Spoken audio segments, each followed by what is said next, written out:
Greetings, grandfather.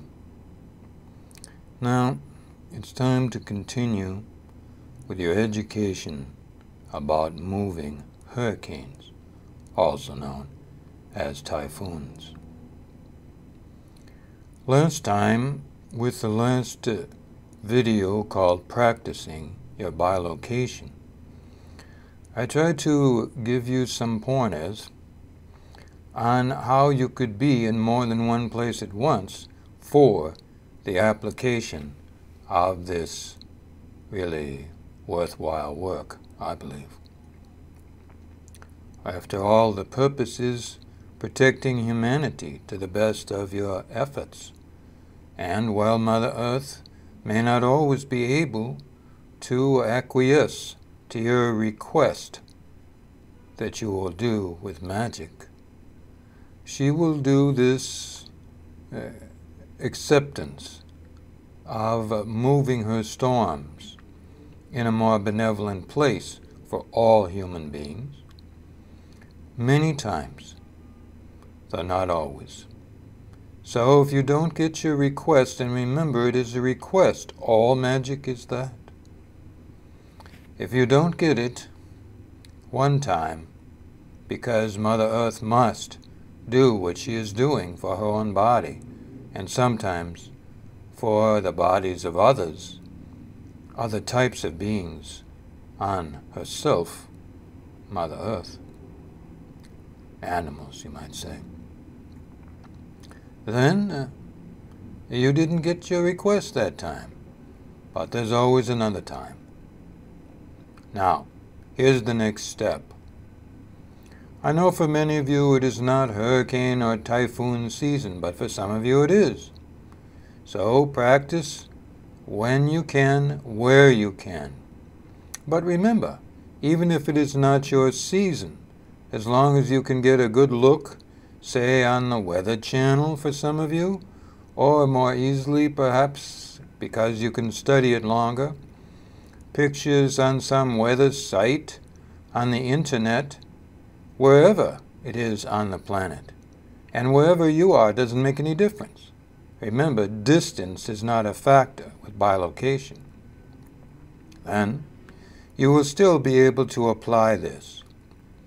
Try to get an idea of where the jet streams are as well, because sometimes you will be able to move the storm gently in the direction of a jet stream that will take it out to sea and transform it in the way Mother Earth transforms all storms in those fashions.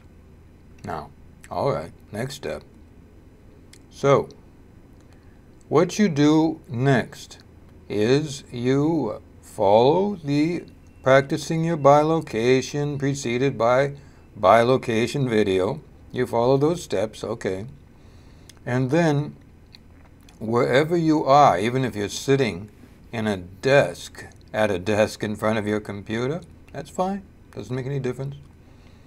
Then you bilocate, all right, so that you are standing on the water, and that's how it'll feel. And wait until you get a sensation of the water on your feet or ankles, or both, in the location. And you make sure that you are standing well out away from the storm, okay? And for some of you, you may have to stand on the land. But it's always best to stand on the water when you are trying to move these big storms.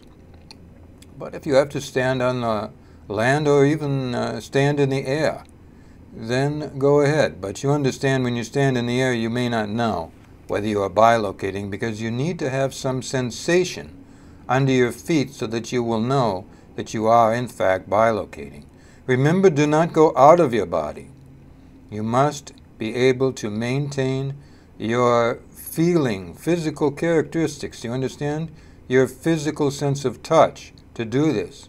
If you go out of your body and simply try and be in the other location, you won't have the same sense of physical touch.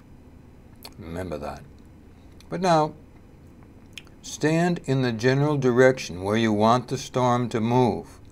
And then, like you practiced before, by tying a cord, so to speak, around your body and pulling on the sun, not going to be moving the sun at all, but to get used to the feeling of pulling, then you look briefly, say at the internet weather site.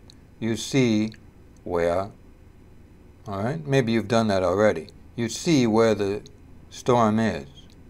Then you bilocate into that place in the water where you want to move the storm in that direction. Then you pull. Try to pull from your solar plexus, though some of you will find it easier to reach your hands out, all right? This one. I would recommend this one if you're going to do that. And like this, not like this, but like this, meaning with your palm down, ideally in the wand position, you know that one. Reach out and like that, pull the storm in the direction you want it to go, which will be away from land to protect people. But it will be better for you to get used to pulling, all right, from your solar plexus, all right, and pull the storm towards you in your bilocated position, not towards you where you are physically, but towards you where you are in your bilocated position. Just pull the storm towards you. All right? Now, I've set this up in such a way where you cannot harm yourself and you cannot harm others. But if you try to harm yourself, which is not likely, but if you try to harm others, know that it will not work. And if you try to harm others repeatedly using these techniques, you will simply find that they will not work every single time you try to do that. All right? No one's going to punish you, but it simply won't work. If you keep trying, eventually none of the things you can learn here will work, because your spirit, your soul, you understand, will realize that you are going through a phase, perhaps, that you'll get over, and will not allow you to be self-destructive. And being self-destructive means harming yourself or harming somebody else. We are all one here. So that's what self-destructive really means. All right, that's your homework. I hope it works well for you. And ultimately, I am putting a lot of belief and trust in you that you want to help humanity. You must be dedicated to service, all right, in the most benevolent way for all beings, to do these things effectively and to experience the most benevolent results.